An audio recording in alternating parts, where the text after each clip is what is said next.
all of us start with what we want. And it's like more money, right? Like, again, going back to what we talked about, more money will solve my problems. I'll be happy when I make more money or whatever. And then we say, okay, how am I going to do that? Right. Well, then we start researching all the ways that are like, how can I make more money? I got to get a promotion at my job that I hate. Then you're in that vicious cycle and all those kind of things. And then you kind of like try to convince yourself of like, well, I'm doing this because I love my family. And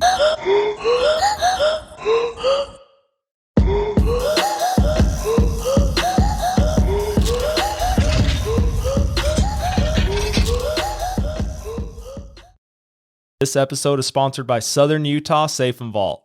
It's one-stop shop, buy, education, delivery, everything you need with the safe or a vault door. Website is safesfirst.com. Their showroom is 1397 West, Sunset Boulevard, number 115 in St. George, Utah.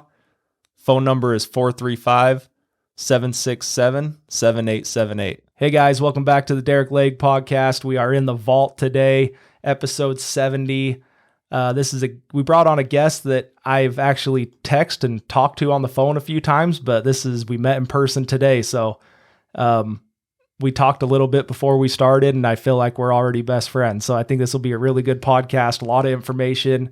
My favorite part about this one's going to be the first thing he said when we sat down is he's like, I don't know what we're going to talk about. And those are my favorite guests because it's so authentic when we get into it and we start talking. And the point of the podcast was to, bring on people that are just everyday people, not the multi-billionaires that are on. We wanted to bring on people that you cross through every day, and everyone has a story and struggles and triumphs. And I think this is going to be a good episode for that. So this is Kurt Campbell. How's it going, man? it's going good, man. Thanks for having me on. Yeah. BFFs already. So I'm already making the t-shirts. Yeah. We're ready to go, dude. Have bracelets. Yeah, we got the little bead bracelets going. Mm-hmm. Yeah, dude, this is gonna be a good one. We've already been talking for almost an hour, right? we got a little carried away, but we started, so we're good. There's a couple times where both of us were like, should we just start this? The problem is that also probably happened 2 times while we were going for an hour. Well, when we talked on the phone the first time, you had mentioned you're an oversharer, and I thought it was funny because I've always just said I'm a talker. But when you said that, I was like, that's what I am. I'm an oversharer. Oh, 100%. I think it's a blessing and a curse. I think it comes with, you get a lot of practice talking with people. Like, a lot of people, one of their biggest fears is like public speaking and things like that.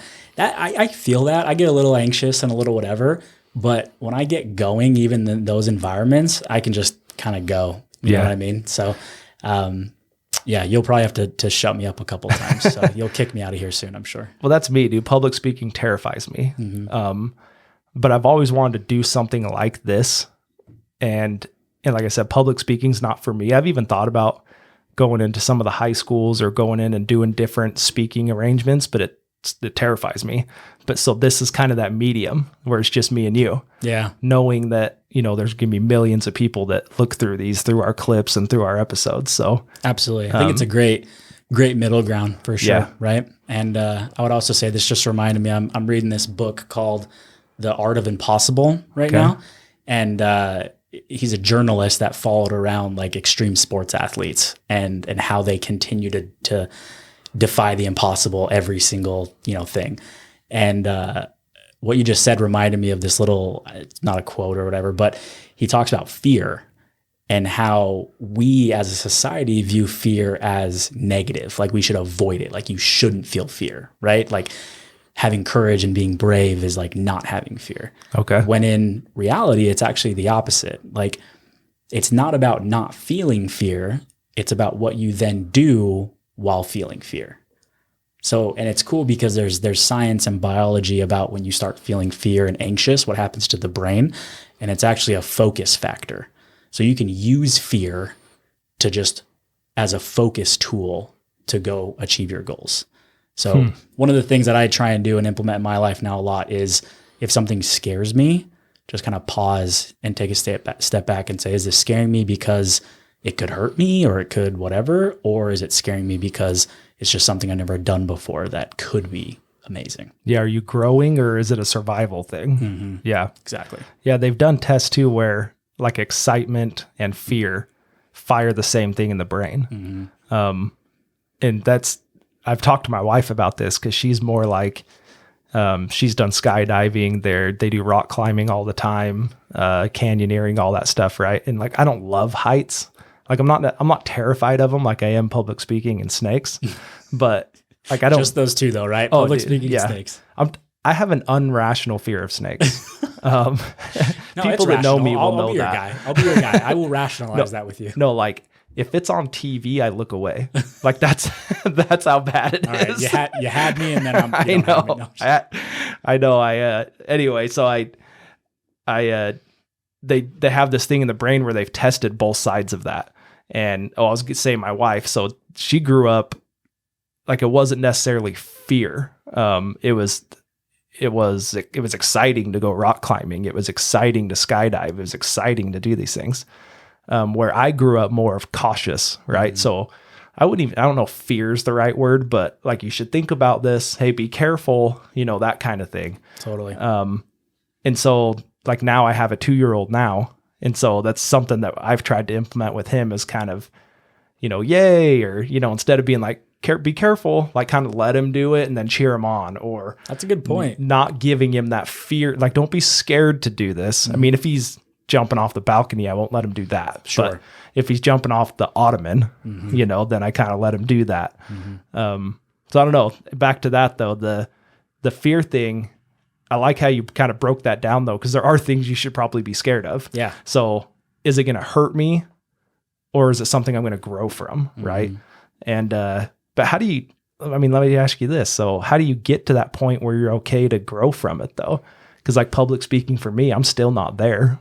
It's a great question. So I think a couple of things again. So I think a lot of times when we start feeling fear, we get that little like inclination or whatever of fear. We almost like try to avoid it, right? Like it's like fight or flight, mm-hmm. right? Like that's a good way to say like what fear actually does for us. It creates a fight or flight in us, right? And a lot of times we allow ourselves to flight, right? We're out. Sure. I think again, you just have to take a step back and ask yourself, am I scared of this because it could harm me or hurt me or whatever? Or am I scared of this because I've never done it before, but I really, really want to? And like that is just an intentional mental an intentional mental like reset that you have to make with fear. Yeah. Does that make sense? Yeah. And I think as you're saying that, I'm thinking this, I think at the other side of doing what you're scared of to grow, like you have to, for me at least, I would have to say, okay, if I go do this public speaking engagement, this is the benefits of that. Mm-hmm. And that's what would have to talk me into doing it. Right. Yeah. So I don't know. We also talked a little bit about like Justin Prince before we got started as well. He's an awesome dude. Love everything he says. We've had him as a guest speaker on at Real Estate Investing School, which I'm sure we'll get into in later in this episode. But one of the things he talks about a lot too is you have to fail. Like you have to be okay with looking bad or whatever, because failure equals learning, right? Yeah. We all say that, and a lot of people in the space or whatever hear that. And it's definitely an easier said than done thing, but you can take it in bite-sized chunks, right? Like I'm sure that when you started the podcast, you had a cool idea of like, I want to do this. And there was probably a little bit of fear of like just the unknown. Oh, 100%. Like, I don't know what it's going to look like, what it's going to do, what it's going to whatever.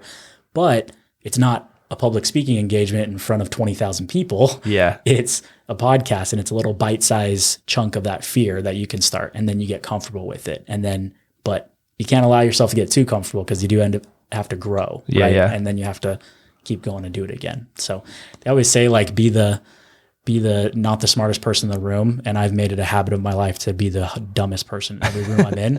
And that holds true today as well. So I'm super thankful. Not true, man. Not true. Let's get into real estate events. So that's how we had met, mm-hmm. or that's how we had talked the first time. So Eric Gubler, who we've had on as a guest, he was posting all this real estate, and he's a real estate agent, so it makes sense, but he was posting like more investing side of it. And I'm in the very, very beginning rookie stages of this.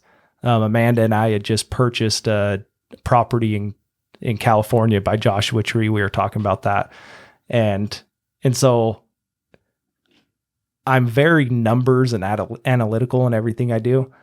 And so when he started posting this stuff and he was explaining things that I felt like I should know, and even just simple, now everything slipped my mind, but he probably went into things like cash on cash return. Exactly. And like what your ROI is according to real estate investing. The 1% rule. Yep. Things that is said all the time, but I didn't know what it meant. Yeah. You know? And so he was explaining these, like what I would consider a very basic principle, that everybody knows, but I didn't.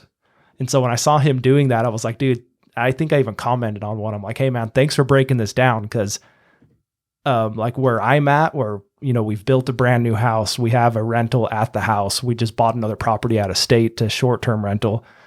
I would think I should know that by now. And so like, thanks for just putting yourself out there and doing it to kind of humble me a little bit to comment on here and being like, thanks for posting that, dude. Cause it's so basic.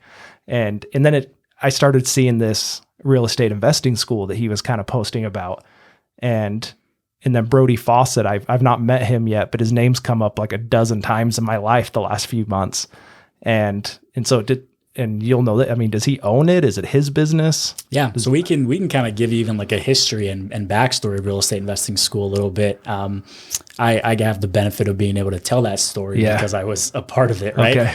Well, still am a part of it, but yeah, first off, huge shout out to Eric, because Eric is awesome. Like, love the dude. He's actually now a coach for real estate investing school. So he has students that he teaches and mentors and coaches that are students in the school. But he's great. I love everything he's doing with his business and his brand and everything as well. And it's awesome having him at real estate investing school. But yeah, so the long story and not super long, but Brody Fawcett is the CEO and founder of Real Estate Investing School. And how it kind of happened is Brody was doing door-to-door sales. The way me and Brody met, we went to high school together here in Southern Utah. And then he was doing summer sales. And he had awesome mentors throughout his summer sales experience who were taking their income and turning it into real estate. So they were taking their active income of sales and management and all that kind of stuff and turning it into passive income through real estate investing. And Brody got really attracted to that.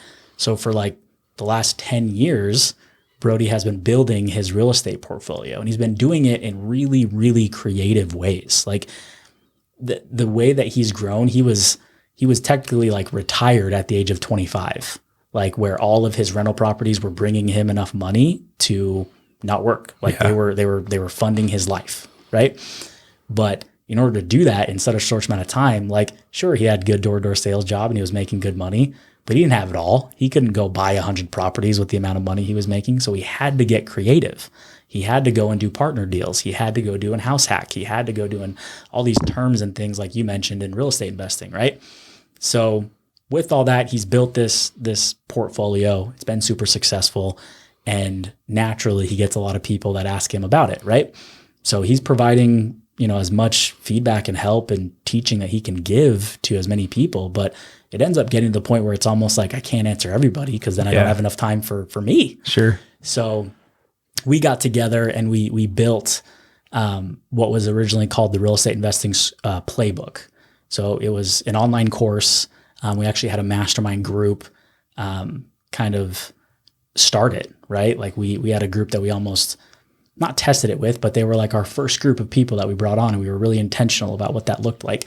But I had experience in course creation and doing advertisements and stuff for course creation. Okay. So I kind of knew the software side of it, the operations side of it, the building side of it, all that kind of stuff. So me and Brody came together and built that. And then, we did that for, I don't know how long it's been now, but we had that for like 2 years. And some of the biggest feedback we got from people was, I love the content. I love the education. I love the videos. I love everything. I just wish we had some coaching involved. Like I wish we had someone to help me strategize and implement these things and hold me accountable. Right. So me and Brody spent a long time getting together and him saying like, I want to do this. I want to do the coaching side of it, which adds a whole nother element of management and operations and other people and all that kind of stuff to the business. But obviously he foresaw the value that it can bring. Right. And this is funny because this kind of gets into my personal story as well. So I apologize for like the long-winded response. No, you're good. But I was kind of jumping from job to job. I still had my 9 to 5, my regular job. And yeah, it's so at the time I had worked for a company, BioLife Plasma Services. I was traveling around doing operational assistance to newer centers around the country. And then at that time, it was when my mom got really sick. So I tried to make it work. Unfortunately, just didn't with my job and my role and all this kind of stuff. So I ended up quitting my job and staying home with my mom to just be there just in case anything happened, right? So it was the first time I ever quit a job without having another job lined up. I don't recommend it to anybody. But with that said, I would never do anything else. Like my mom passed away about a year after I quit that job and came home, right?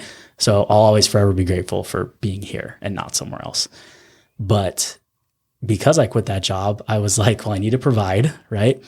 So I was looking for jobs wherever I could get them. So I was working at one place, and then I was just job hopping to another one for more money, and another one for more money, and another one for, more interest in what I had, or for whatever reason. And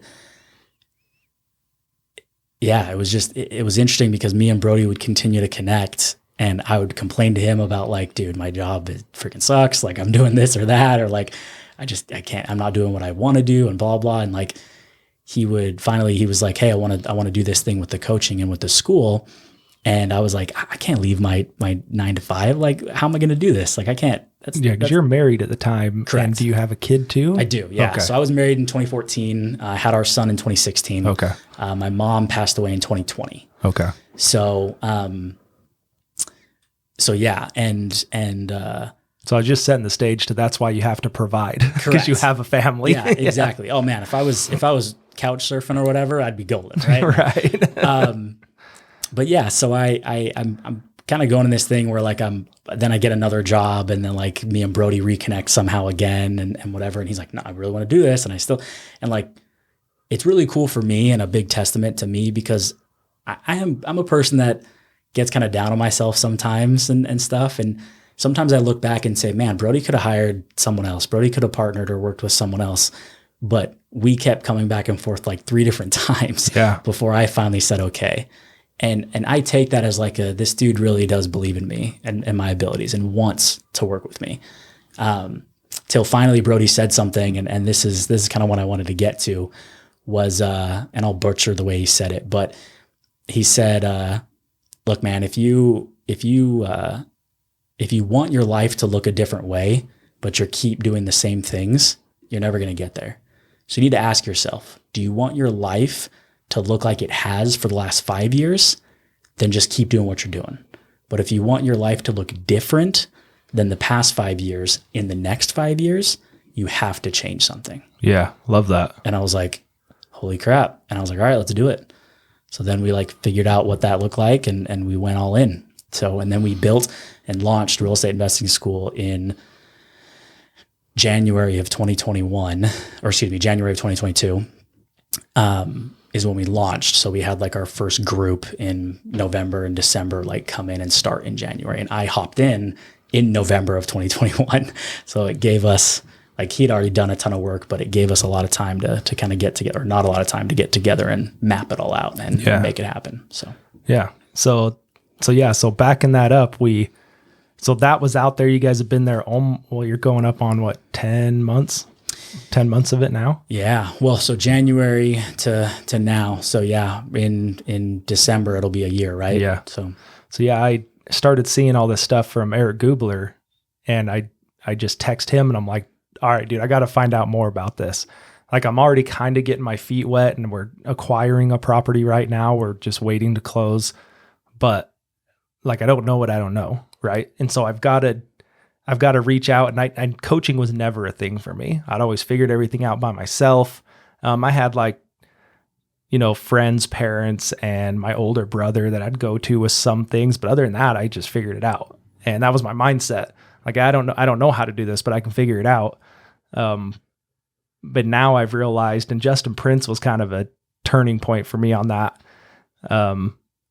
like now I'm in 3 different masterminds with people. And even Jefferson Rogers, who we just had on, that changed his life when he got in with Grant Cardone and what's the other guy, Mal? Grant Cardone. Bradley. He got in with those guys and started doing a bunch of masterminds.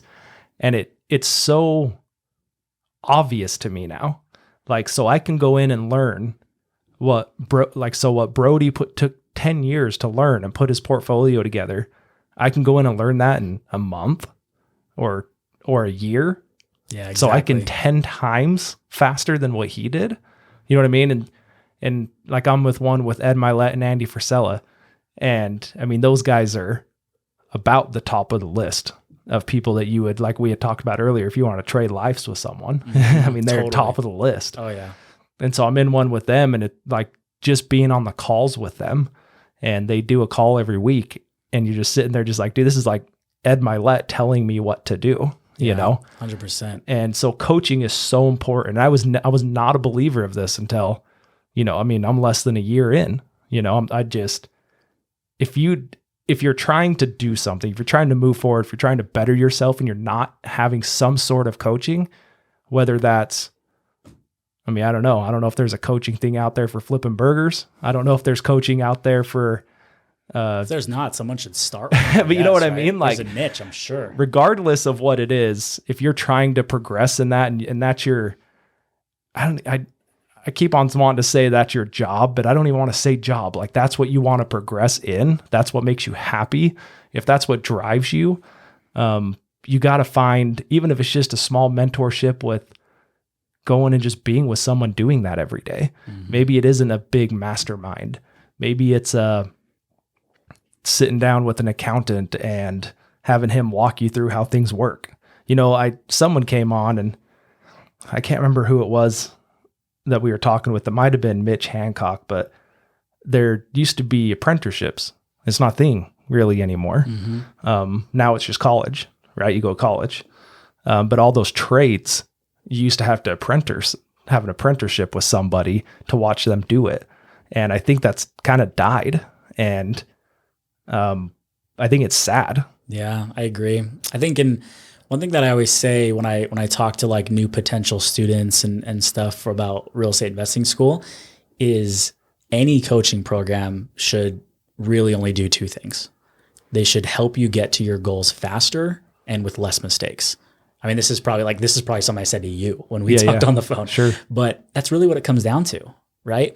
And I think people just need to take inventory of their life and understand what is their passion and what does make them happy. And then, go chase that. I mean, we talked about it earlier as well. It's like the money's never going to make you the happiest, right? I'll share the story again, but I went to dinner with a buddy of mine and we were talking about it, and he was like, and him and his wife both work and make decent money, right? And we're talking, and he's like, man, once I hit that like 150,000, 200,000 like mark, like then we'll be good. We'll be set. We'll be happy. And like, it just clicked for me that I'm like, dude, that's so backwards. Like it's crazy. And I think the reason, and I've kind of like almost developed this like cycle in my head of what that looks like, because we see it everywhere. It's someone gets a job and they end up not liking it. And then they end up trying to buy things outside of their job in their personal life to be happy, right? And like escape from their job that they don't like. But then they end up living paycheck to paycheck and getting debt. And then they then have to work. They're like, holy crap, I need more money to fund my life that I've now created outside of my work. So I need to work harder at my job to get a promotion. So now I need to work harder at a job I hate to get a promotion with more responsibilities at a job that I hate. And then now I'm more stressed. So I create an even more big lifestyle or whatever outside of my work. And then the vicious cycle just continues to happen.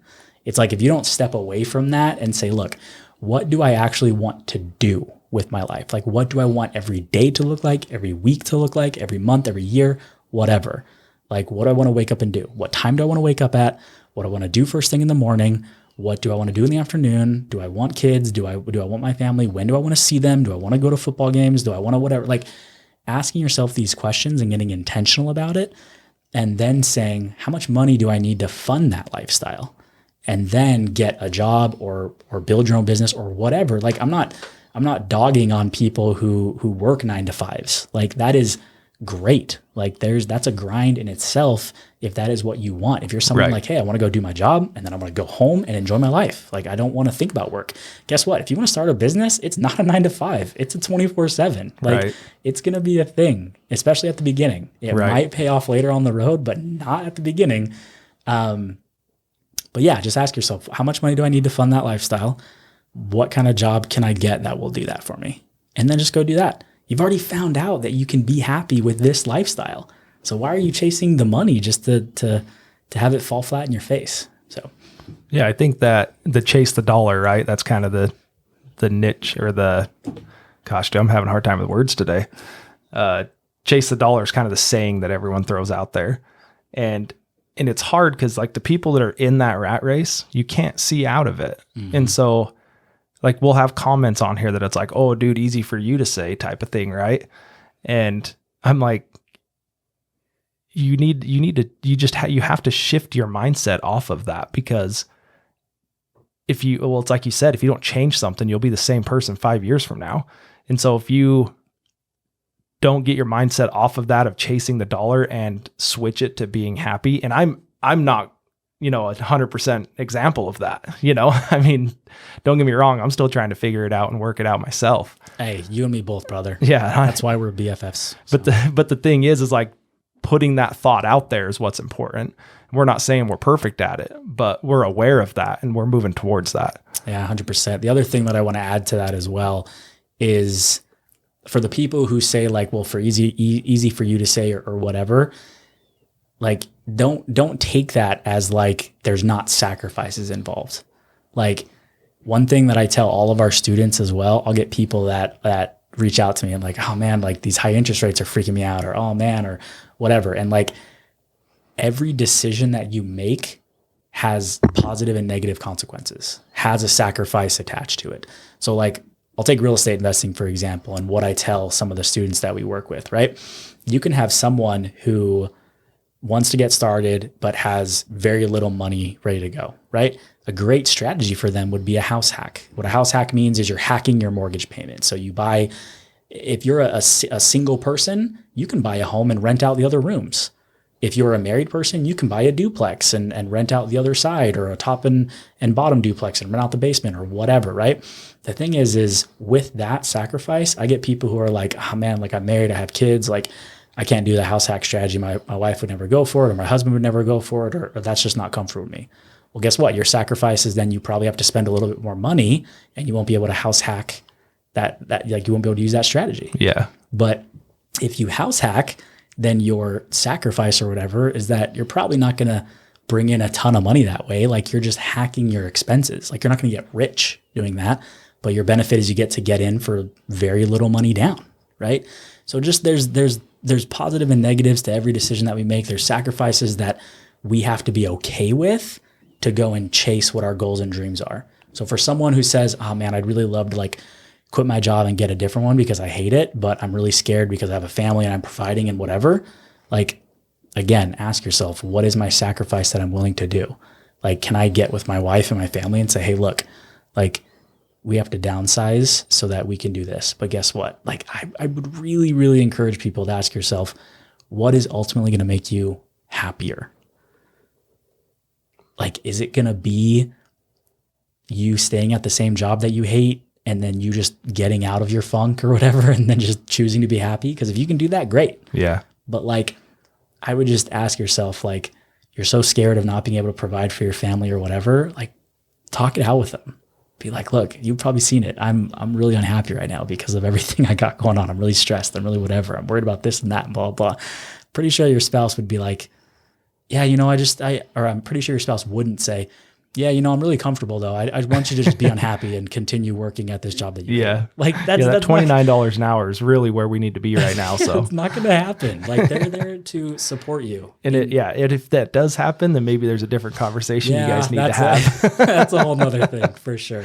Yeah. So again, I'm not dogging on people who do that. I'm just sure. Like, we just get in the rut and the routine and the whatever of it. But it's like at the end of the day, life is short. What really matters is that you're being intentional about choosing to be happy. And that's not easy. Don't get me wrong. Like there's going to be stresses even with whatever you choose to go do. Right. But I bet you would be a lot happier, and like the good would outweigh the bad if you're being intentional about it. Yeah. And like touch on that too with the risk tolerance. Like that's a hot word in the investing world, right? Risk tolerance. But it's like that with anything though, is risk tolerance with, having a kid, buying a house, working your 9 to 5, whatever, getting married, whatever it is, there's a risk to everything. What's your tolerance to that?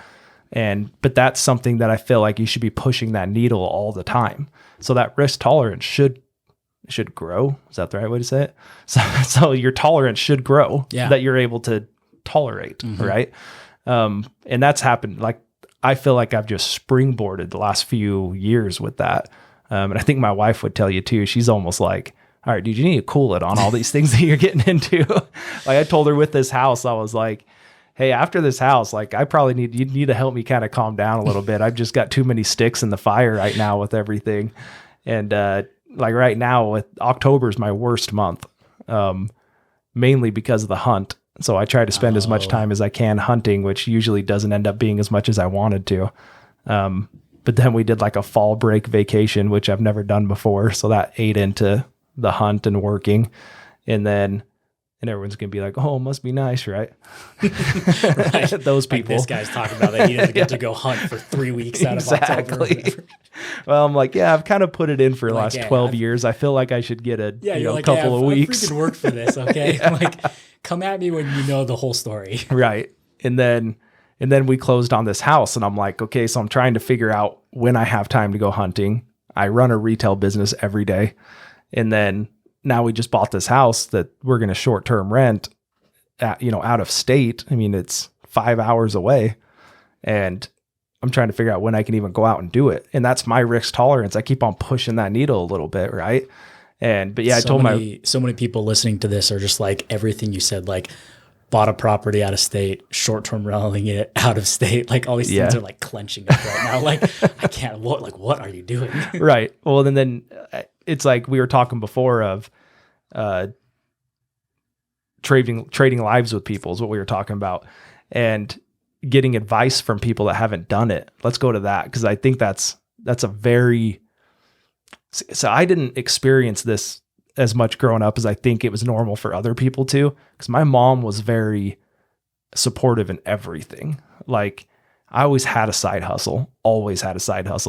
I was working when I was 12, right? And so she would drive me to work and back when I was 12. That's awesome. And she supported everything. And so I never had that, someone that loves you and is trying, I had that, but the person that's like trying to protect you and kind of shooting your dreams down. Right. Like I never had that. My mom was always, that's how she showed that she loved me. She just would push me into, she would support me in things that I wanted to jump into. Right. Mm-hmm. But I'm learning that not everybody had that.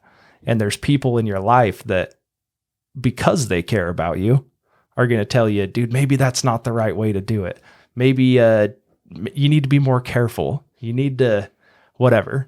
So absolutely. And I love this topic, right? This conversation point, because it is so true. And what I want people, so I want people to picture this, right? Like picture the people in your life where you've thought about doing something, thought about starting a business, thought about investing in rental properties, thought about buying whatever, like to start a business, whatever it is, right? Yeah. Like you were doing something risky, right?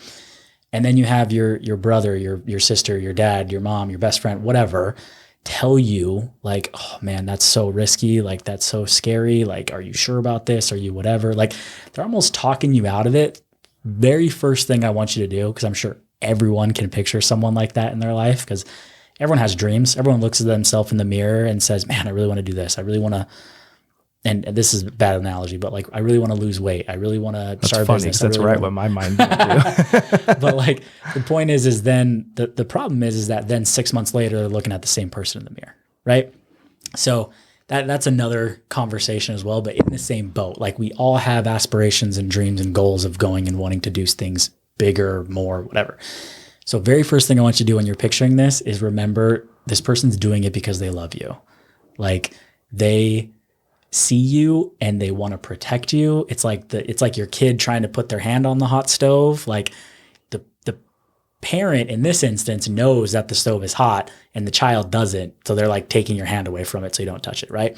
The problem is that analogy doesn't work with what we're talking about, because 9 times out of 10, the person that's giving us this advice has no idea about what we're trying to do. Like, we have these conversations about wanting to start a business or wanting to invest into real estate. And then Uncle Joe, that's a bad term because that might mean something else to someone else. Uncle Dave, your random goofy uncle is what I'm trying to say, comes in and you're like, yeah, I'm actually looking at buying a rental property right now. I'm running all the numbers for it and stuff. And they're going to say, at this interest rate? Or better yet, don't you know the market's going to crash? Yeah, exactly, right? But guess what? Uncle Crazy Dave person over here has bought one single family home in his entire life, or maybe bought one, lived in it for 15, 20 years, sold it, and bought a new primary residence with the profits that he made from it, right? Like, that's his experience in the real estate market. So ask yourself, why am I getting advice or taking advice from this person who I wouldn't? And again, this goes back to what you called this, right? The trading lives aspect. It's, why would I take advice from this person when I wouldn't trade lives with them about this topic? Like, again, understand that they love you and that's why they're telling you this, because they want to protect you. But they're just saying all these scary terms that they've been hearing from other people and other people and other people. Like, it's just scary because of media, news, and whatever. Rather, ask yourself, I want to go get advice from people who are doing what I want to do. Like, I would go trade lives with this person in this space, and I'm going to try and take advice from them, because guess what? They're doing it, right? Like, hopefully that all makes sense, that just the whole idea is like, ask yourself who you would trade lives with and then take advice from people in the aspects that you would trade their lives in for that. Yeah. Yeah. And I think that's important. And that's more of a trying to surround yourself with people like that as well, right? I mean, it goes back to the being the dumbest in the room, or if you show me a room of 9 dumbasses, if you want to be a part of that you're the 10th dumbass, right? Like, exactly.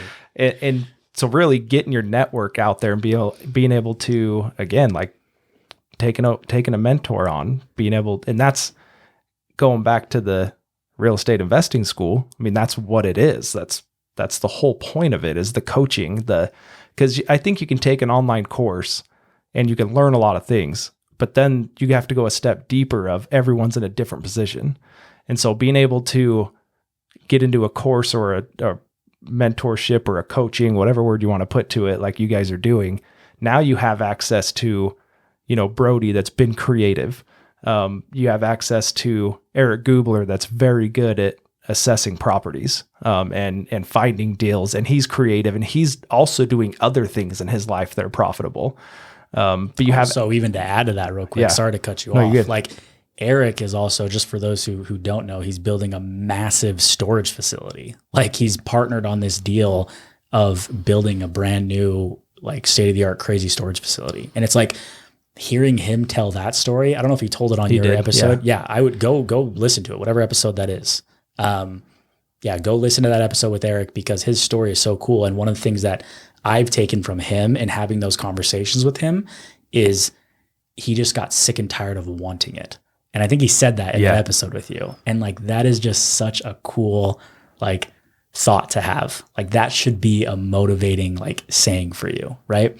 And yeah, I agree with you. I think people, again, getting into coaching or getting into mentorship, like, again, you just need to assess like what you have around you and say, like, what do I want to go do? And then, do I have people around me, first off, that are mentors that I can go learn from, who would be willing to teach me? If that's not the case, then you might need to pay to play, right? So you might need to get into a coaching program or into some kind of mentorship program or whatever and pay to play. But again, the whole purpose of those things is to get to your goals faster and with less mistakes. Right. But again, it's not saying like, hey, you don't have to drop thousands of dollars into a mentorship program. Like, if you have someone that you know is willing to teach you, you might need to get out of your comfort zone and go ask for help. But guess what? If you don't do that, then you're never going to change, right? Yeah. The definition of insanity. So get out of it, analyze your surroundings, ask yourself what you want to go do, and go find someone, whether it's a mentor, coaching program, whatever, that is doing it. Yeah. Yeah. There's something that people kind of, the negative towards real estate investing that I hear a lot, at least, is like the takes money to make money aspect, right?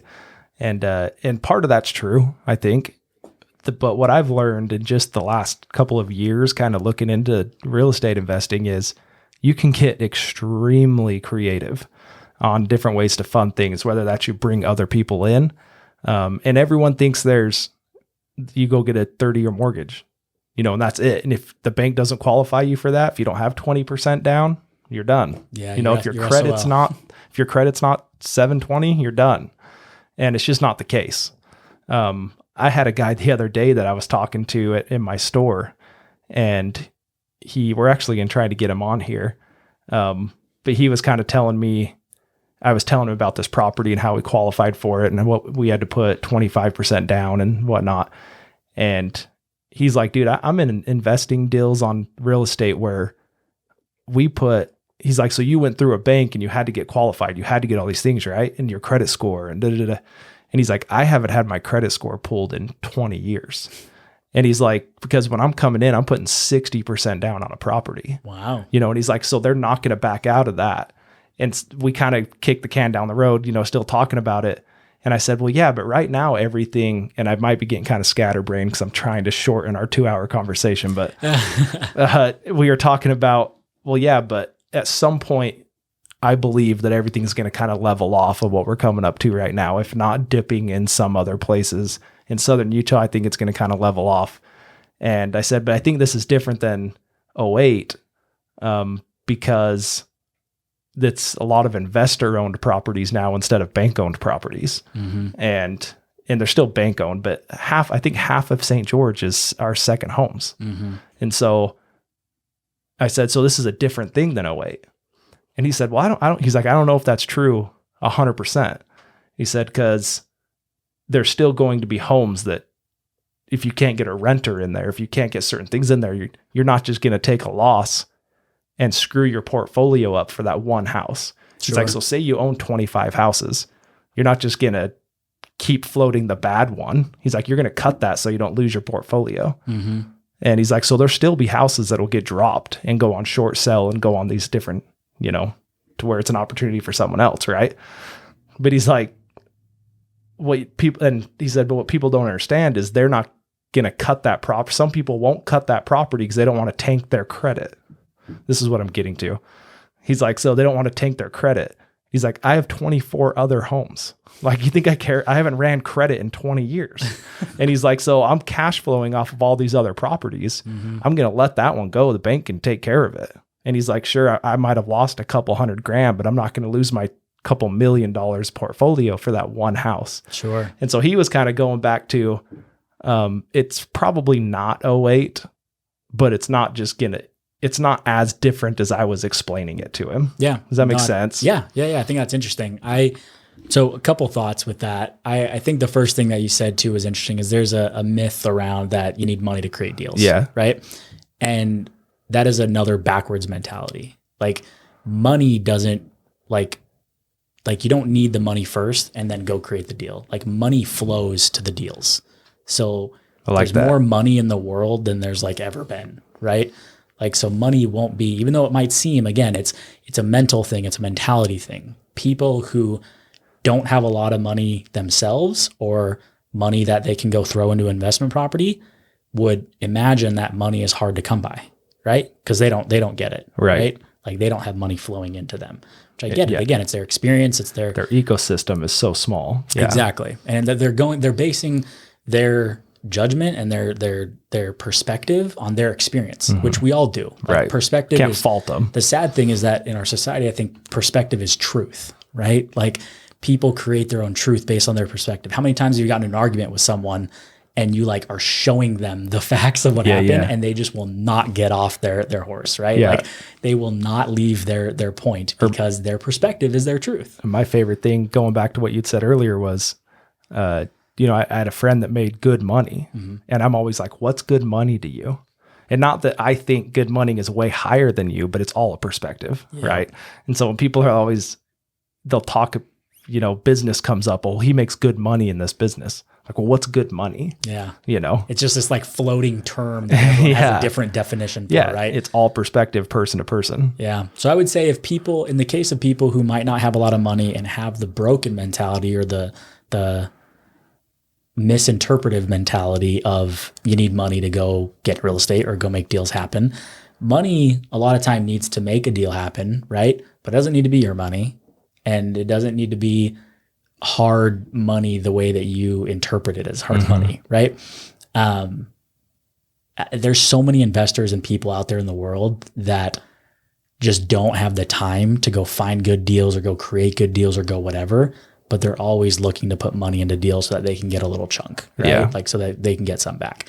So I would say it's also your time is well more spent going and learning how to analyze deals and find out which deals will cash flow. Even if you don't have the money to go put in the deal to make it cash flow, your time is well spent learning that side of the equation. And then once you have a good deal that you're like, holy crap, this can cash flow X amount per month. This can be a cash on cash return, which for those listeners who don't know what that number means, it's just a percentage of how much money you put in to get the deal based on how much revenue the deal brought in the first year. And it's the percentage of the difference of those two numbers, right? So your mortgage is $1,000. Let's say your expenses are $1,000. Your income from that, so your rent or whatever thing is $1,500. Your cash flow for the month is $500, right? $500 over the span of 12 months, $6,000, right? Let's say it took you $30,000 to get in the deal. You made $6,000 on the month. You would divide $6,000 by 30,000. That gives you a cash on cash return number, that percentage. So again, going back to my main point, your time is better spent learning how to analyze deals and going, finding and trying to create them, because then money will flow to that, right? You bring a side of the equation to the table that other people don't want or don't have the time to go do. Yeah, or the knowledge, yeah. Exactly. And it's just saying that your time is well spent doing that versus moaning on the couch about how you need money to go get in real estate. Yeah, exactly. Yeah, I like that, because that's kind of what I've been looking for a job for a house for myself, but getting into this short-term rental, so Vodacy is what it's called. We had Amy Stevens on that she did the Ironman last year, and she kind of brought up Vodacy to me, and that's how I got into it and signed up. And that's what kind of gave me the confidence and the ability to crunch the numbers to see that a short-term rental would work in certain areas. And shout out to her. She's actually doing the Ironman this weekend. Oh, here in St. George. Yeah. So this is going to post after the Ironman, but we're thinking about you, Amy. So go kill it. Let's do it. Yeah. So anyway, so she kind of got me into that, and that's gaining that knowledge was what I was missing. Right. And so even the people that had the money to do the job, I keep on saying the deal, people that have the money to do the deal, if you don't have the knowledge, it doesn't mean anything. Or you might get stuck into a bad one. And so I think gaining that knowledge first is what you want to do. So it takes money to make money. It's like, well, go get the knowledge. I had said on here to one of our guests, we were talking about, I have 10 grand, I want to invest in something. What should I do?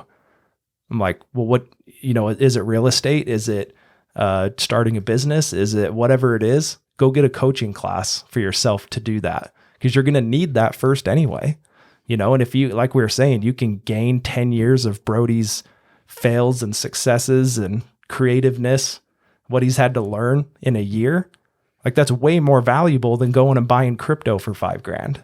You want to come and get a part-time job selling real estate investing school to people? I don't need another job. I got enough jobs. No, but I love it. I think the really cool thing that I want to dive into real quick that you said was, what I think is funny is we hear it a lot. People say, like the Ed Milet's and all these high up people and stuff, who the hard thing is they own courses, right?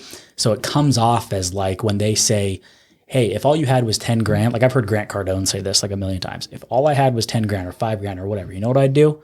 I would invest in a course of what I want to go and do, right? The hard thing is like coming from Grant Cardone and those big players, it almost comes off as like they're trying to freaking sell their own course, right? It's just a pitch. But one thing you also said that I wanted to point out, especially for the listeners, is if you don't have a lot of money, but again, everyone has dreams and aspirations of what they want to go accomplish. It's like, first off, get crystal clear on what that looks like. Like, is it real estate? Is it something else? Is it building a business? Is it like, I talk to, being in the space, like I've talked to real estate agents, lenders, people who own title companies, like, and just everyone in between, different things. Like, figure out what your passion is, and then invest in a course to fast track the process to get you from where you are to where you want to go, or the coaching program, right? And it's cool because this is coming from you, who's someone who invested in real estate investing school, like someone who doesn't own their own course, who now is in 3 different groups that is fast tracking their success. Yeah. So kudos to you for that, because I think it's awesome. And obviously I think myself included and all the listeners can see how much you're crushing it and are excited to watch the journey. Thanks. I don't know if I'm crushing it yet, but I'm trying, man. Yeah, some days I'm like, I talk about this too, man. I think it's part of owning a business I really have 3. So I have multiple businesses. I have 3 that I'm involved in every day.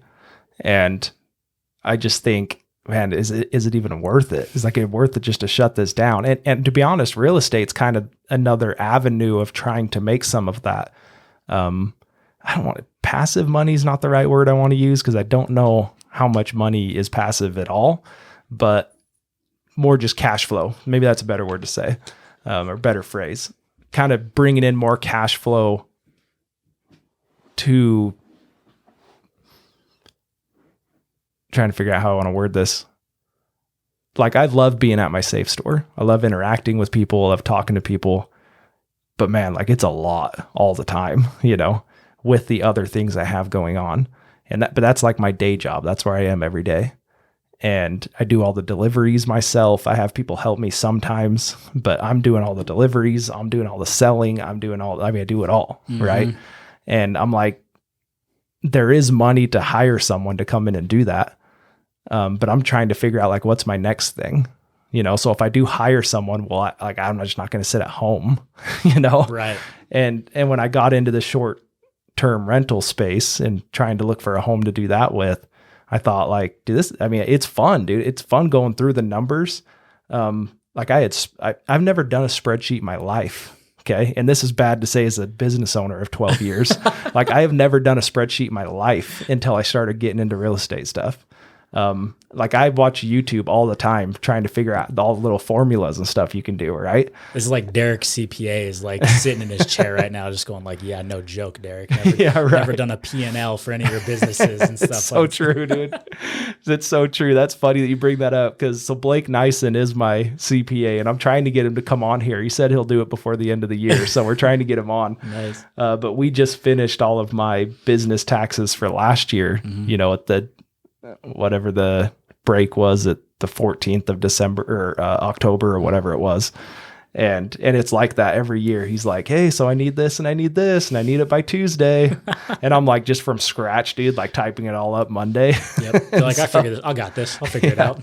Where's those receipts again? Yeah. I told him, I said, hey, dude, this is the last year we're going to do this. And I'm like, when you get done with all of this stuff and everyone else's stuff and you can finally breathe, call me, and I'm going to set it up so you just take care of all this. So we're not trying to type it all up the night before it's due, Love it. But yeah, we need to get Blake on here, but that's been my life, dude. I've just figured it out. I mean, I didn't go to school for business. I didn't go to school for management. I didn't do any of that.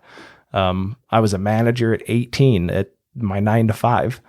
And then that's after that job is kind of when I broke off and started doing my own thing. And again, dude, if I could fast forward all of that, knowing what I know now, I wish I knew some of that back then. And that's why I bring it up on the podcast. Like, if there's something that you can get into to fast forward that knowledge, I mean, when you're crazy not to. If you can't afford it, you need to figure out how to afford it. If that's cutting Starbucks or maybe not getting the new cell phone, you need to do it. If you want to be successful faster. I mean, if you want to go through all the hard knocks of 10 years to figure it out, to still be like I said, I've been in business 12 years and I'm still a very, very, very small business. And so, like, if you want to do that for 10 years, great. I wouldn't advise it. You're like, coming from someone who's been doing it. It's not for everyone. Right. But yeah, no, I think you make a great point, right? Again, it goes back to the picking your sacrifice.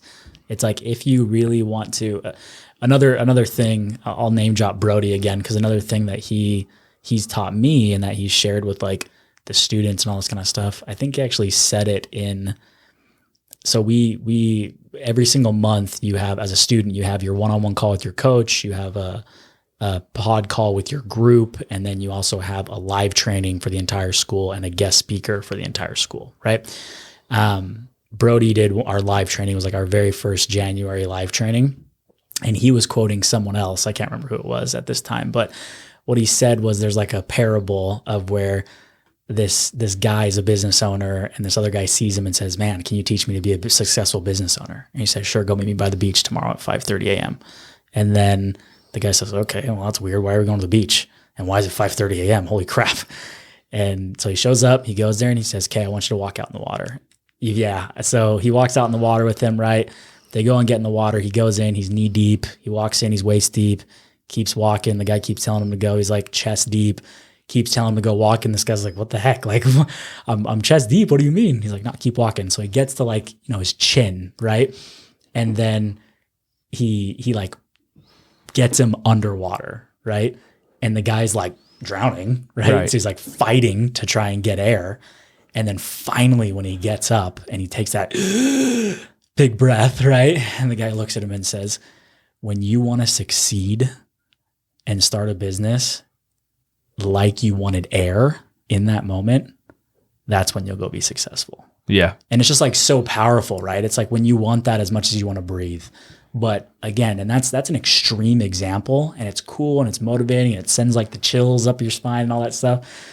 At the same time, again, like just break it down. Like just you can do the same way you analyze a short-term rental deal, like analyze your life and pick your sacrifices. So if the sacrifice is, man, I really want to quit my job because I want to start my own business because I'm passionate about whatever, but I just don't have the funds to do it right now, figure out how much you need to go make it happen.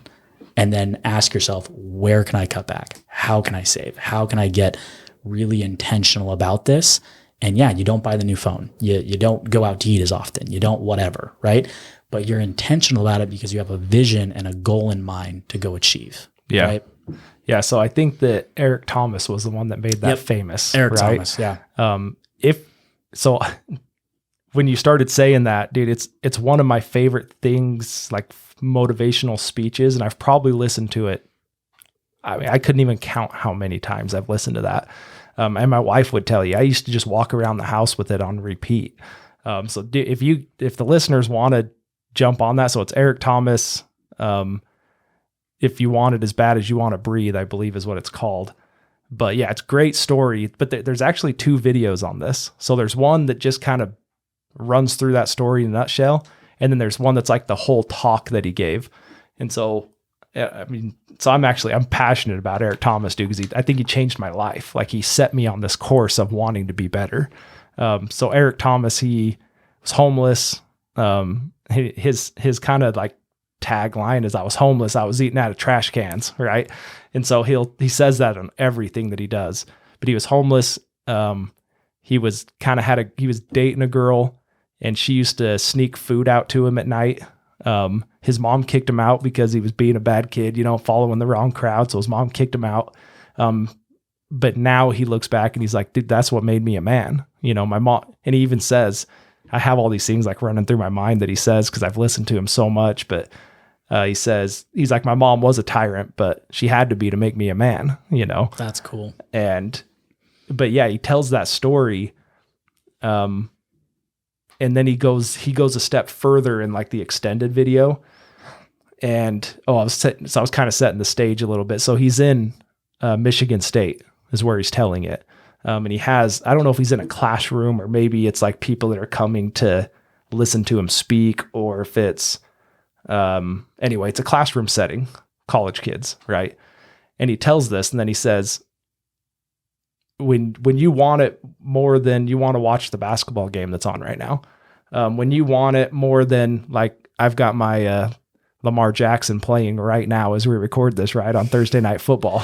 You're a Baltimore fan. I'm not. He's just my quarterback. Oh, fantasy football. My fantasy team. Yeah. And so, like, when you want to do a podcast more than you want to watch Thursday Night Football, right? When you want to give that value, and he even goes as far as saying, when you want to be successful more than you want to answer your cell phone. And he's like, and all your cell phone does is bring you a bill. And he kind of, I mean, it's great, dude. I would advise anybody to go watch it. It's one of my saved ones. I still listen to it all the time. And I've been listening to it for maybe 7 years. Man, I love that. My brother actually had sent it to my whole family. And he was kind of doing a thing, and he may still do it, I'm not sure, but he has his kids like listen to these things. And so that one had hit him, and he sent it to everyone. That was the first time I'd ever heard Eric Thomas. Mm-hmm. And now he's got a podcast. He's got all this tons and tons of content out there. I've quoted him a number of times on my podcast. And his favorite thing that I can tie into this is he says, until I have like all the different sayings that he says. He even says like, when we come here and you do backflips and we give away free money and we give all this stuff, he's like, you'll never be successful until I don't have to give you a dime to do what you would do. And it really hit me when I was growing businesses of like, okay, what's the purpose? Okay, we sell safes. I really have a retail store to interact with people. Mm-hmm. I do it to gain the relationships. I don't do it to sell safes. Mm-hmm. That's like a byproduct of what I'm allowed to do. I delivered a safe this morning to a guy. He just came into the store, bought a little safe yesterday, and then I delivered it today. And nicest guy in the world, and went in, moved it into his house, bolted it down to his concrete and everything. And we sat there and just talked the entire time. And I'm an overshare, right? I totally stole that from you. I'm an overshare, right? And he was like, so am I. So we're sitting there talking, and he was even like, it was about 11:30 when I left his house. He's like, are you hungry? Can I get you a sandwich? Like, he was the nicest guy. And when I left, it just like, that's what like made me smile. That's what made me happy. And I'll even push that a step further to the podcast. I mean, that's like, this is what makes me happy. This is what drives me. I was asked the other day, like if money wasn't the driver, which it has been a lot in my life, like I'm not perfect at that either. If you take money out of it, everything that I do, the multiple businesses that we run every day, my wife working, my wife's a nurse practitioner at the hospital. She has a side business doing like IVs and Botox and different things.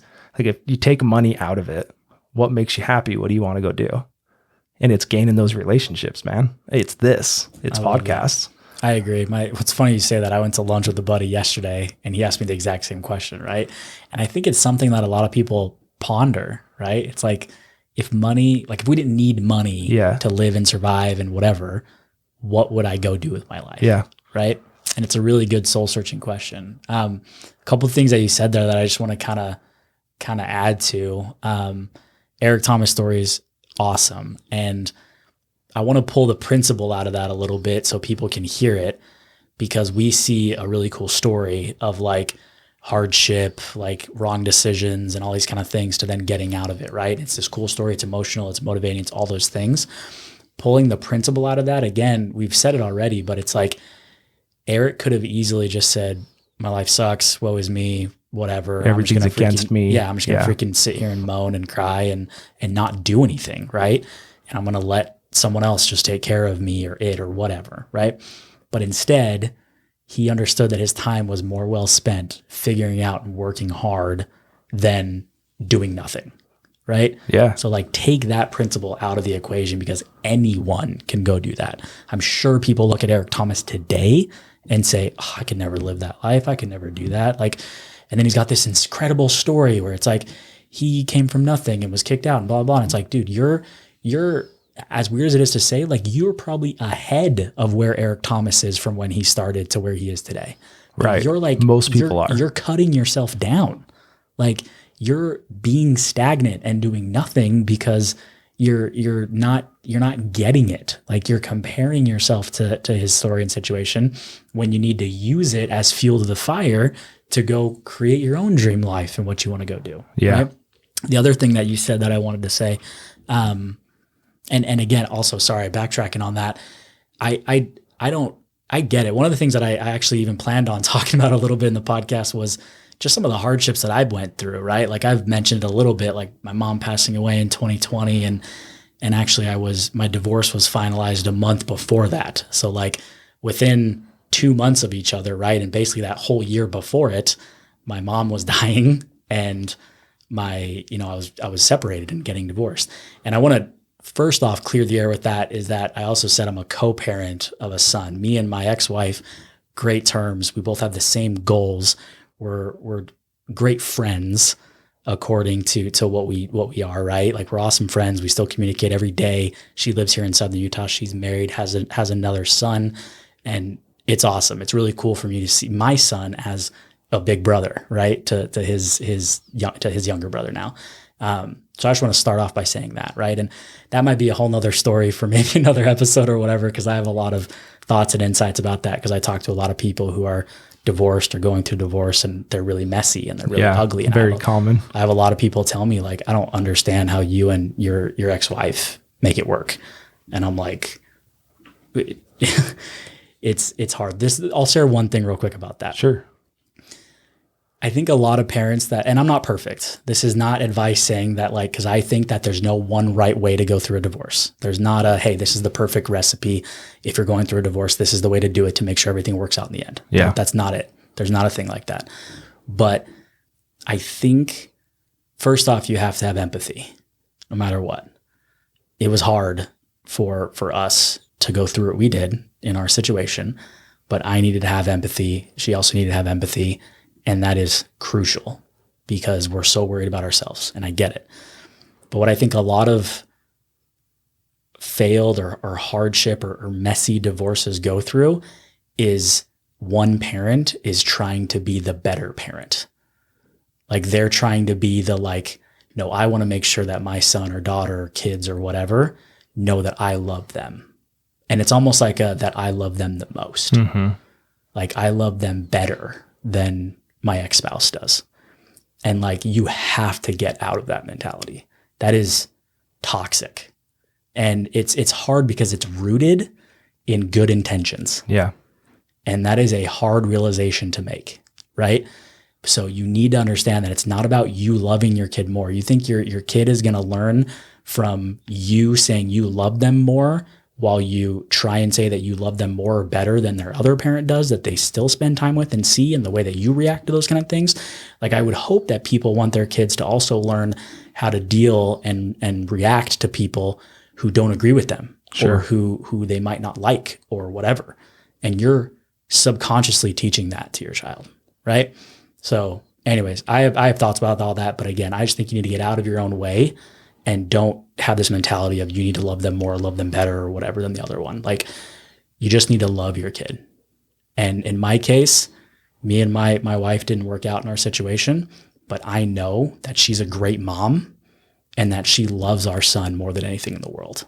And I know that it's a benefit to him for her and me to both be in his life. Sure. And love him. Right. So sorry, that was a little sidetrack thing there, but hopefully it added. Again, it's principle based. I think everything should be principle based because I think those principles the principles to the application are transferable to different applications, right? But what I wanted to also say is you said you didn't start the safe store to sell safes. Like this was, I'm sure, a niche that you found, and you were like, I like this stuff. I like hunting, but I like having the conversation surrounded by safe storage, right? So have you ever read the book Start With Why? Yeah. By Simon Sinek? Yeah. I love that book, and it's one of my all-time favorites. And the way he explains it, it just resonates with a lot of things because he kind of ties it into marketing and why businesses like fail because they have it backwards, right? And he gives some good analogies, but I think it's true in just life in general. Yeah. Right? Like all of us start with what we want, and it's like more money. Right? Like, again, going back to what we talked about, more money will solve my problems. I'll be happy when I make more money or whatever. And then we say, okay, how am I going to do that? Right. Well, then we start researching all the ways that are like, how can I make more money? I got to get a promotion at my job that I hate. Then you're in that vicious cycle and all those kind of things. And then you kind of like try to convince yourself of like, well, I'm doing this because I love my family and because I want this life and all this kind of stuff. Right. Whereas if you started with the why first, again, you're saying, what do I want my life to look like? Like, why do I want it to look like that? And then say, okay, well, how can I do that? Like, what do I need to do? What kind of money do I need to make or whatever to achieve that? And then what is the thing that I need to go do now? Like, what's my next step? What's my first action item to then go do? So just when you said that, it reminded me is that you started the safe store, not because I wanted to sell safes. That's the what. You started the safe store because I want to have cool conversations with people and network with them and live my life on my terms, which is your why. Yeah. And then you went to the how and the what, and then now you're here. So I thought it was super cool. Yeah. Thanks. I never really looked at it like that, but I think it was more of a subconscious thing where now I see it. Now I'm like, a lot of the people that come, I mean, some of the coolest people I've met when they come in looking for a safe. And that's the guy I referenced earlier, that was a financial advisor he's still doing that now. And then I've met guys that have traveled the world and hunted. I've met guys that, are just everyday people too, sorry, this is a question for you. Go ahead. Did that kind of start your interest in like, I want to start the podcast and I want it to be kind of this purpose? Because like you mentioned when we started, like I didn't know what I was going to share here because you bring on people like Eric Gubler and all these guys who are freaking crushing it and just have started their own businesses and whatever. And it's like, when it comes to the dumbest person in the room, we said this earlier, I'm the dumbest person in every room I enter, and that's intentional. So it's good. But when you were at the safe store and you were like having these conversations, did you kind of realize you're like, man, everyone's got a story to tell? And you're like, I want to have these conversations more. It was before the safe store, and I've touched on the story a few times, but I've had Tyson Coford on a few times here. He's even he hosted one actually, and him and I, we have no judgment. Like I've got other great friends, but there's always like a little shit talk, and like Tyson and I, there's no shit talk. There's no judgment. There's no anything. And there's different people for different situations, right? I'm not saying one's better than the other. That's just how we are. And so there's times where we can like really open up to each other, and we talk to each other differently than how we talk to other people, if that makes sense. Mm-hmm. And there was a number of times, but there was one time that sticks in my mind that we were just parked. I think we were I'm sure he was helping me do something, because that's most of my friends. When we're friends, you're signing up to help me with stuff. Yep. And we were parked one day after him helping me, and we were just talking about life, things I was going through, things he was going through. We were both trying to build businesses at the same time. He's married and divorced, has a kid. I can't remember what I was going through, and it might have been when we were building our holster company. Anyway, and when we got done, like we both were just on another level, when we got done talking. And he turned to me and he's like, dude, you need to start a podcast. And I was like, nah, dude, that's not me. I don't want to do that. I guess it'd be cool, but I don't even know people that would come on it, And so that was like really what kind of planted it in my head. And he'd even said stuff like that to me before, but that's the time I remember. Mm-hmm. That's like the time stamp in my mind. And so I'd always kind of had it in my head, like it would be cool to do that, but I'm not a guy to get in front of people and talk, even though when I'm one-on-one, it's hard to get me to shut up. But we've all been trying to, come on. No, I'm just They're kidding. like, dude, you're 70 episodes in. It's about time. Yeah, right. They're saying, give me more, man. No, but I'd always have these good conversations, and I think being an oversharer, that's part of it. Like I'm very open with people. And so, whether I've been in retail most of my life also. And so I've always had people, like I worked at a parts store, and people would come in and we were on first name basis, and we'd talk, and they knew me, I knew them, I knew what they drove, and you just start having these links with people. And our first guest was Kurt Campbell, and good last name. Strong. Yeah, strong. Yeah, very, very powerful last name. He had bought a holster from me. I didn't know him. He didn't know me. He had bought a holster from me. And this was back when I was like making them in my basement. And so he'd just like show up at my house and I'd give it to him. And it got to the point where like, I'd be like, hey dude, come downstairs. I got some other holsters to do. And then we just start talking. And when we were pregnant with our son, well, not we, I wasn't, when my wife was pregnant with our son, The royal we. yeah, he has 3 sons. And so I kind of was like, dude, so we're having a boy. I've talked about it on here. I had a great example of a father until I was about 14. And then my father's mentality just dropped. Anyway, you can go listen to the other episodes and hear about that. But so I was terrified. I was like, dude, I don't know what it's like to raise a kid at all. It's my first one. I didn't feel like I had the best example. I have a lot of negative tendencies that my dad had. And so I was scared. Right. And so I was kind of confiding in him, like, dude, you're successful. You've got 3 boys. They're great kids. They're killing it in everything they're doing. Like shed some light, like make me feel better, right? Shed some light on this for me. And so we dove in, dude, and we were down there for like 3 hours just talking about life. And that was another thing that when I decided we were going to do a podcast, I was like, hey, Tyler's my first guest, because like we click really well. So I knew we weren't going to have a problem talking. Mm-hmm. And it's like you had said, and we'll get into this on our next subject, but being a host is like, there's a lot of pressure. Mm-hmm. Like you think you're just kind of like sitting back and letting the other person talk, but there are things you learn, and you go watch our first episode and watch the 70th episode and see the difference between, me being the host. So, I mean, there's proof. But, so anyway, so starting the podcast, it was a lot of just realizing I have a lot of people in my corner. I have a lot of people that are positive and want people to do better.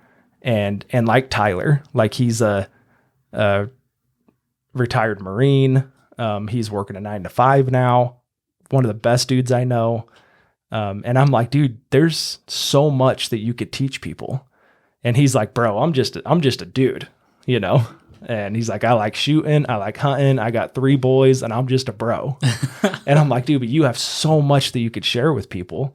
And then the thing that kind of pushed me over the edge, and it sounds so dumb every time I say it, and I've referred to it a number of times, but there's the country song about famous people in his town. And it talks about like, Mrs. Jones has been teacher of the year 3 years in a row. And my buddy Jim's the sheriff, whatever. He kind of talks about all these people in his little town that nobody knows, but they're famous to him. And I just thought that's what kind of pushed me over the edge of, I almost feel like I was given this gift of oversharing to create relationships. And if I can put that relationship on a podcast with someone and someone else can take something from it, then the whole thing's worth it. And also at the time we had a Nicole Hilton. She had attempted suicide and lived, and she's paralyzed now. So we had her on the podcast. She's like episode 4 or 5, I think. And so I kind of just started lining up people in my head of like, they would be great. Oh, this one would be cool. Oh, if they were willing to do it. And I reached out to Jefferson Rogers because he had just started his podcast back. This is back then. And I was like, dude, that's so cool, man. Like I'm so it's cool that I know someone that had the courage to do this. And I don't, I wish I did, type of thing. And I said, but if you ever need someone, dude, I'd love to come on. And so I said, but dude, I'm terrified. Could I actually just come sit in on one to kind of see what it's about? And that's the day I met Eric Gubler. So I went in and sat in on his with Eric Gubler. And Eric Gubler and I had actually worked together with his moving company and my safe company, but I never met him. And so I met him there, sat in, and then I was on Jefferson's the next week. And I was like, this isn't that bad. I could do this. We yeah, can make like this work. This is fun. That's awesome. And so Mallory, the owner of Blue Form, we're in her studio. I call it mine, but we're in her studio. She was his producer, and I just reached out to her and said, hey, I'd love to, I think I'd like to do a podcast. do you know someone with your skill base that I could hire to produce mine? And she's like, well, I would. And she just raises her hand and is like, she's like, I'm she's right like, here. "Hello, I'm right if you in just front want to of ask. Well, and I know it's a lot to take on. And so I was like, I don't, if you would like to, great. Or do you know someone? And she's like, I would do it. And so that's kind of how this whole thing started. Her and I had breakfast with Blake a couple times, and the three of us kind of talked and kicked around ideas and what are we going to call it and what are we going to talk about and what's the basis. And that's the hardest thing to answer, dude, is people are like, what's it about? And I'm like, it's just about people. We just bring people on and we just talk. I love that though. That's great. Yeah. Now we're 70 episodes in. Yeah. I wanted to say it was, when you talked about the gift of oversharing, it just kind of got me thinking. And one of my favorite concepts and principles, and I know we're probably going pretty crazy in time, but we're good. One thing that I wanted to say with that, I think her name's Brenda Brown. But she has a TED Talk, and her whole life study is about vulnerability and the principle of vulnerability. And it's funny, I started thinking this, and then someone introduced me to Brenda Brown because of how I explained this. And they were like, you should go listen to her. Like, you would love this. And the concept is I think we all want to create deeper relationships with people and connect with people. And I would always ask people like, well, I want you to think about the people that you trust the most in your life, like that you have the deepest connection with. You trust them with whatever, right? Yeah. They're probably the people you've been most vulnerable with. Sure. Like you've been vulnerable with them, they've been vulnerable with you, and you've built trust through that. So that would just be almost like, I don't know. It was just a thought that I had when you said that. And it was kind of like one of my call to actions. Like if you're someone out there that maybe feels alone, maybe feels like they don't have a lot of connections or whatever, it's hard to do, but consider just getting a little more vulnerable with people. And it's scary. It's not easy. It's hard. I'm an open book. I mean, I've talked about on this podcast, obviously, about, my mom passing, about my ex-wife and how we've overcome that to be where we are today. And, these kind of things. And that I'm the dumbest person in the room and all these things, which I truly believe in all these principles. And I'm like nowhere near where I want to be. I'm surrounded. And when I say I'm the dumbest person in the room, it's because I'm surrounded by all these super high achievers that I look up to on such a high level, like Eric and you and Brody and all these people that I'm just like, man, these guys are crushing it, killing it. Like I have so much more I need to do, but I'm on the path. Like sure. I'm getting there. Right. But yeah, again, with that, I'm just saying like, just try to figure out, maybe do it in little bits, get a little more vulnerable with people, and you'll feel who you can really connect with and create those really strong relationships with. Yeah. I saw this clip the other day and I think it's a perfect, and I wasn't even going to bring it up, but it just hit me and I keep replaying it in my mind. I assume she was a teacher. This lady's in a classroom and she says, do you guys know anyone that's famous or an athlete that came from nothing and now they're famous and have money and anything they want, they can buy anything they want, they're happy, all these things. And kids are raising their hand. Do you know an athlete? Yeah. Do you know an entertainer? Yeah. Do you know a singer? And they said, okay, so it doesn't matter where you come from. It doesn't matter where you come from. It doesn't matter what your starting point is. If you're homeless and eating out of trash cans like Eric Thomas, or you're middle class like I grew up, even if your parents are wealthy, no matter where you start, it's your choices. And then what she says at the end, it says, when you're born, you look like your parents, but when you die, you look like your choices. And dude, I just immediately hit save on it when she said that. And it really hit me. And I thought, life is short, but you still have a lot of choices to make. And everyone's life is different lengths, but it really depends on what choices you make through your life and how you affect people. Yeah, I think that's super powerful. I was going to say, I think a lot of people look at the people who are successful. And again, going back to the Eric Thomas story, they look at people who are successful. They might be a middle-class person and say, well, I don't have a cool story. I don't have a cool whatever, blah, blah, blah.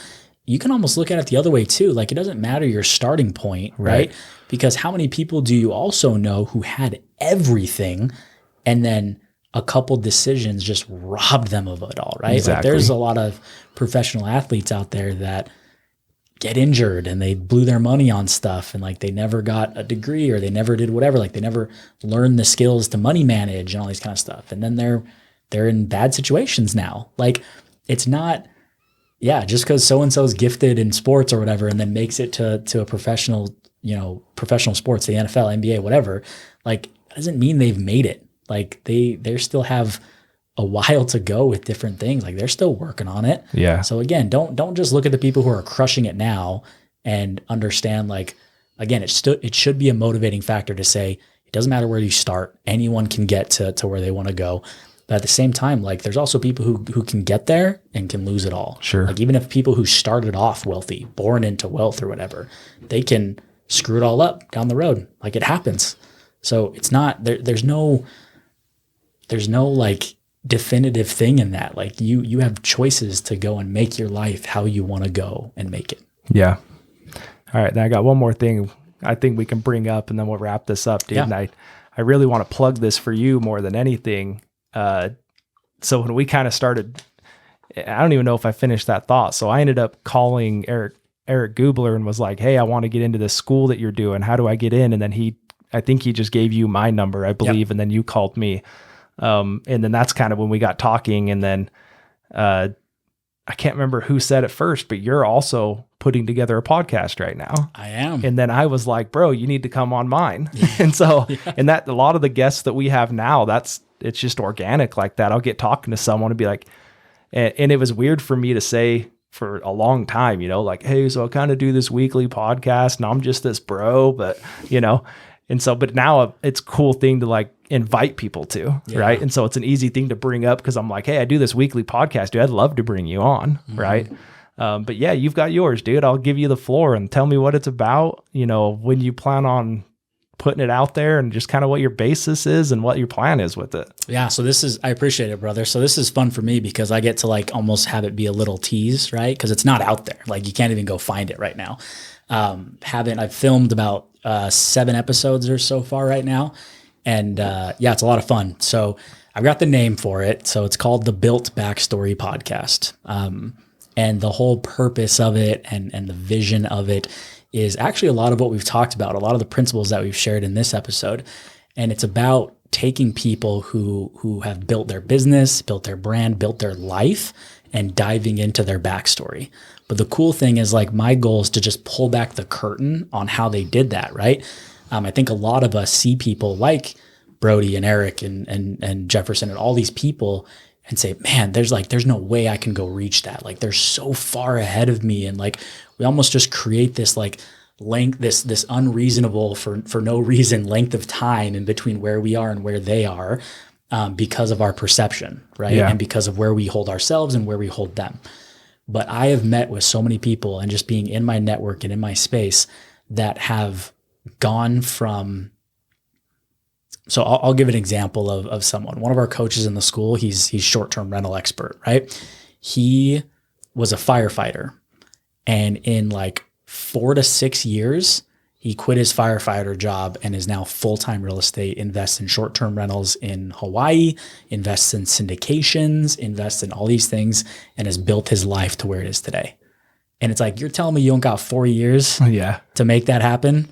So again, my goal of that podcast is to bring on people and just dive into the mindsets, actions they took, decisions they made to get from maybe where the listeners might be to where that guest is today. So be on the lookout for it. Again, called the Built Backstory Podcast. Hopefully we'll be launching sometime in 2023 is what I'm going to guess. I want to film a couple more episodes and stuff before I start launching to kind of give a good bank to be real consistent in sending them out. Right. Yeah. So that's that. But I mean, it's been a lot of fun, like you're saying, right? I'm kind of a nobody person, but it's super fun for me and fulfilling to host those podcasts and bring those people on and talk about their lives. Yeah. Yeah. I would advise anyone to get a podcast. I think it's great. In the beginning, when I first started and Mallory was just starting, Mallory and Blake were starting Blueform. It was like I'd always plug it because I'm like, dude, you should, like, we'd have guests come in and I'm like, you should do a podcast, dude.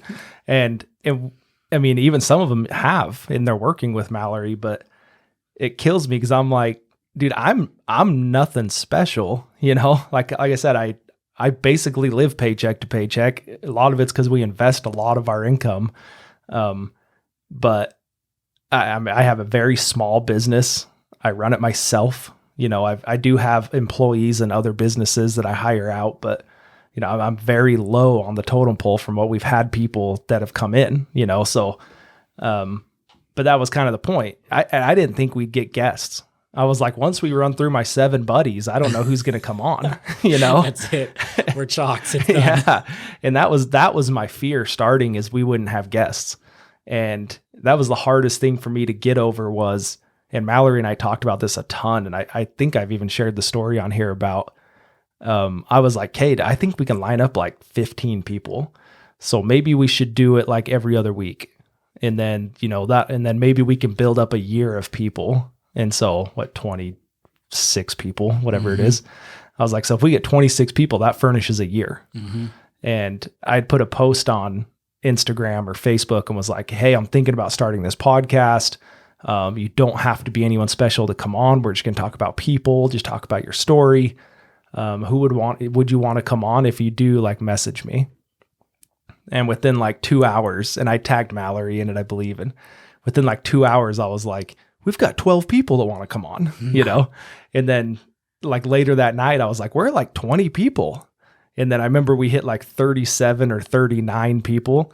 And I like on top of who I'd already thought of. And so when we hit like 30 to 40 people, I text Mallory and I'm like, I guess we're doing it every week. Nice. I was like, as long as I feel comfortable furnishing that first year, then we can just grow or even recycle some of those guests. Right. Absolutely. And we've had Blake on with Blue Form. We've had Blake on 2 or 3 times. Like I said, Tyson's been here a couple times.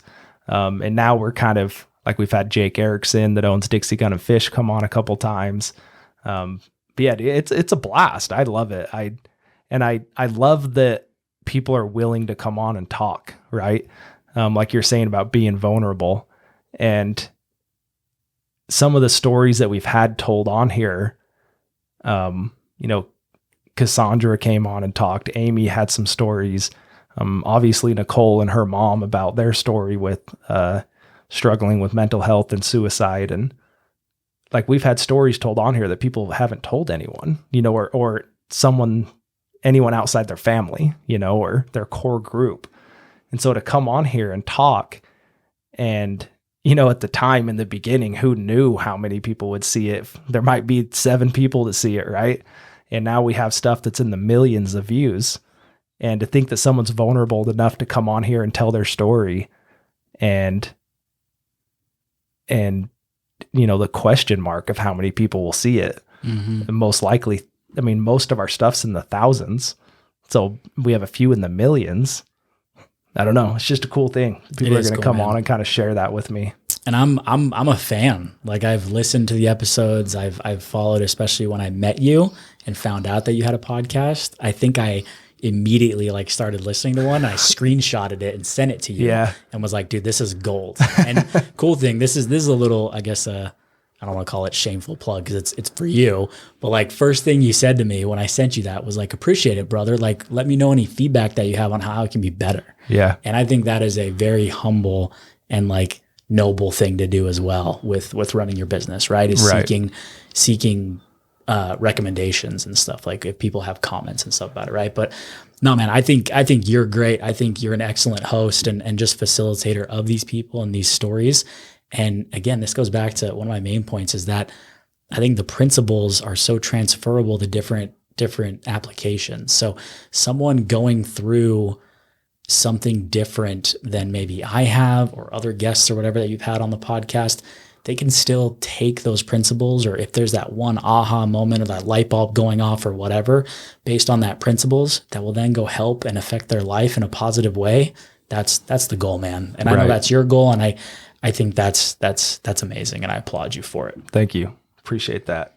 Dude, I appreciate you coming on. We're carving out a couple hours for us. And we talked an hour before we ever started. So yeah, we're about an hour and a half in. So I think that's a good good stopping point. We try to be an hour, but people that we flow with, I'm not going to cut you off, and I have things I want to get to. So, as long as it takes to get there. You put two over talkers and over sharers. I think an hour and a half is actually pretty light, dude. Okay. we could have gone longer for sure. But I think no, this has been a blast. Thanks again for having me, man. Yeah. I can't wait to get more involved in what you guys are doing. I've been slammed with, well, like I said, October sucks for me. But with this house we're trying to set up, I've been like when Justin Prince came on and talked with you guys, I think that was like right after I signed up. And I mean, I'll say this, and he has an event coming up. I wish, Mallory, will you look up the details on Justin Prince's event? Oh, I know. I do want it. Yeah, I do. It's November 19th at Big Shots. Yeah. Big Shots. Yeah. And there's still tickets available, right? Yeah, I just bought mine today. VIP is sold out because I tried to get some. So there's still general admission as of October 27th. Yeah. But yeah, I want to plug. This will come out before that, right? This episode? Yeah, it will. Yeah. So I want to plug Justin Prince. If you can get in the same, you don't even have to be in the same room nowadays, right? You can do it over Zoom or whatever. But if you can get with him or even just follow his content, hell, he's got all kinds of free content out there. He's one of the best follows. And I think the cool thing about it for me is like he's down the street, like he's in town. And so it's super cool. So I had met him. He came in and bought a safe. So that's the safe store plug again, right? Mm-hmm. I didn't know him. He came in, bought a safe. We delivered it, and then we moved it into his new house that he's in now. And that's when I was like, dude, I've been following you on social media and you kill it. And like, he was already a big deal, right? And so I was like, I don't know if it's something you'd be interested in, but I have this little podcast I do, right? And I'll forever be grateful for him. And it was a testament to me about how to act with people. Cause he was like, dude, I would love to be on your podcast. And he says, he's like, I really believe that any positive influence I can have on anyone, I'm all about it. And for someone at his level, and we've got a number of guests like that, but someone at his level to come on a podcast, we weren't even 7 or 8 months in yet, and still gaining traction. I thought it was awesome. And so when I saw that he's doing his event, I just immediately went in, bought VIP tickets, bought everything. And it was more just to support him. Mm-hmm. Right. But I'm going to gain a lot out of that. But just the person he is, I was like, I'm in. That's awesome, man. And I think a testament to how you treat people, Justin Prince is like the epitome of that person. Right? 100%. Like he's the person that you see on screen and all the social media and all the whatever. He's that person in just his everyday life. Right. Yeah. He's such a cool dude, such a genuine dude. And the concepts and principles he teaches are absolute gold. Yeah. So a little plug for us, right? Like we've had Justin Prince on. And so I would definitely listen to that, but we even had the opportunity to bring his son on. And so we've had Isaac Prince on, who's right now serving a LDS mission. But we had him on too. They're 2 great episodes to jump onto. So I'll plug myself. You can jump in those episodes. Hey, we love a good shameless plug. Yeah. Anyway, man, we'll wrap it up. Appreciate you. Thanks for coming, and anything I can ever do for you, obviously I'm game. So appreciate you. Episode 70. If you guys enjoyed that, please give us a share, give us a like, rate us. We're on every streaming platform. Most popular that we kind of point people to is the YouTube. I view podcasts on Spotify. I don't have Apple. I know there's Apple stuff. Anyway, yeah, go through it, like it, share it. When you see our clips, send them to your friends. We have some gold clips that are coming out. Mallory's killing the game with our clips. So I appreciate you spending the last hour and a half with us, and we'll see you guys next week.